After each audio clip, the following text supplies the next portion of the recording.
Doctor Who, Doctor Who, Doctor Who. That was a reference to the old Budweiser ad. You guys remember the frogs from the Budweiser ad? Oh God, I'm old.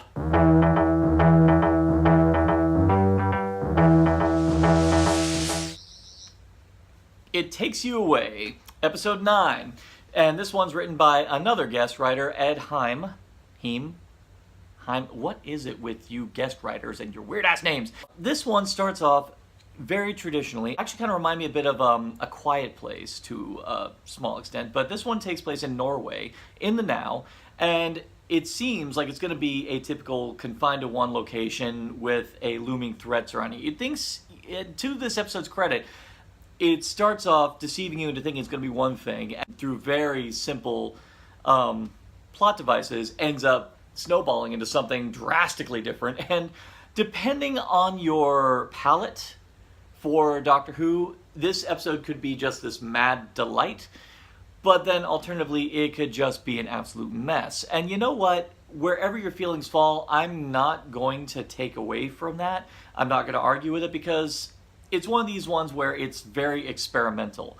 And for myself, because I've always firmly believed Doctor Who thrives on experimentation, I applaud it. Now, is this a successful experiment? That is the debatable part. Well, I think that's what we're going to just have to get into. So it does start off with a simple case of a lone survivor in a house, and she keeps making claims that there's a creature outside that's coming to get them, and she's living in fear that it may have gotten her father, who has disappeared for an extended period of time. First off, it sets you off on the right foot, and there's all the devices that definitely get you geared up for like, ooh, what could happen here? You got these very ominous noises in the distance, and you've got really great acting from the actress who played Hannah, so you got all this stuff that really gets you fired up. And then, just by the application of a mirror that does not cause a reflection, which did lead to a really funny vampire joke, that's when things kind of spiral out of control. There's not exactly anything resembling foreshadowing in this, so when it comes, it pretty much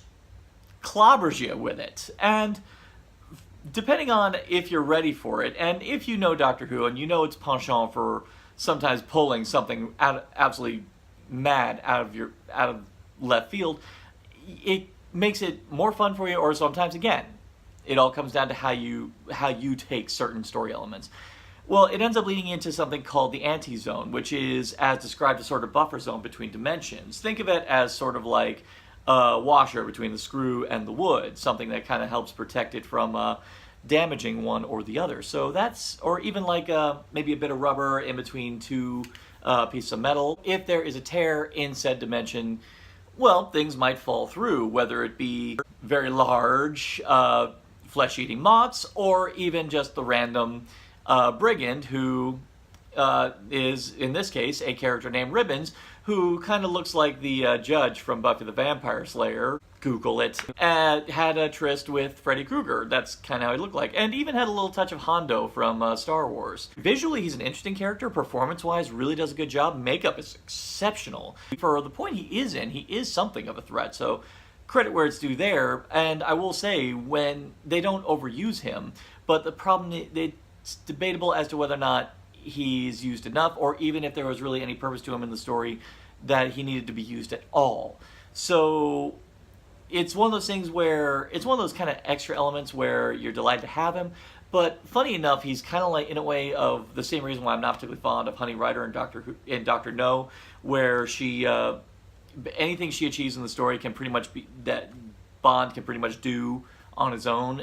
You feel the same way here, that everything that he contributes to the story, the Doctor herself could have figured it out right then and there.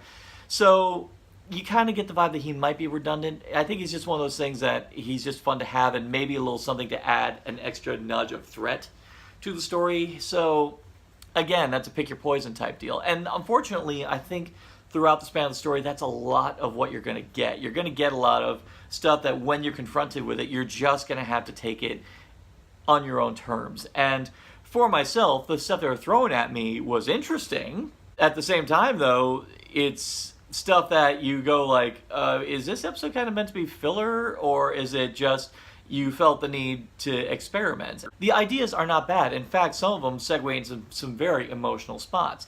Now, let's talk about some of the characters and where they stand in the story. Ryan, when he meets Hannah, unfortunately he pretty much gets off on the wrong foot with her, because when he finds out that her dad is missing, he immediately jumps to the notion that her dad bailed on her. And it's kind of dickish, the fact that he just flat out jumps to that conclusion. But simultaneously, though, when you think about Ryan's background, when you think about his history with his dad, and the fact that his dad really is a little bit of a prick, you can understand why he would immediately jump to that conclusion. And he even says he's not really great with kids, so it's understandable why he would just thoughtlessly jump to that conclusion. So the major, journey in the story is, a lot of it has to do with Ryan and his rapport that he has with Hannah. And it's a very antagonistic bond, because of course she's trying to keep the faith that her father may still be alive. She doesn't know if he did leave, why did he leave? She's pretty much freaking out because she doesn't know the circumstances. See, at least Ryan knows. And the thing that actually kind of hurts in this episode is that, to an extent, and we're going to have to get into, you find out Ryan, in a way, is right. Because the Doctor, Yaz, and Graham arrive after they pass through the anti-zone. They end up in a little pocket universe. And here they see Hannah's father with, as we discover, Hannah's dead mom. We know that Hannah's mom died over on their side. So what is this person who is claiming to be Hannah's mom? And you definitely know that something's amiss, because very soon afterwards we also find Grace. Looks like Grace, sounds like Grace, and knows pretty much everything. He even does the test, tests something insignificant or seemingly insignificant, and she knows it like right off the bat. It's one of those times where you could see a character very justifiably at war with himself. I'm not going to spoil this, but the way that resolves is another beautiful moment. And it's another win episode for Graham. Graham pretty much wins practically every episode. I think we just come to expect that at this point. So I suppose it's appropriate to address the frog in the room. That Budweiser joke was not just there as a filler. Now, as I've repeatedly said, the one thing I've actually been enjoying about this season is the idea that things aren't so black and white, that the thing that's responsible for all the problems is not necessarily a malevolent entity. In this case, it's one that is selfish, most definitely, but it's doing so because of a very understandable emotion, specifically loneliness. You find out that the thing that's responsible for all this is, the universe itself. It turns out this universe is a small one, but it's also sentient.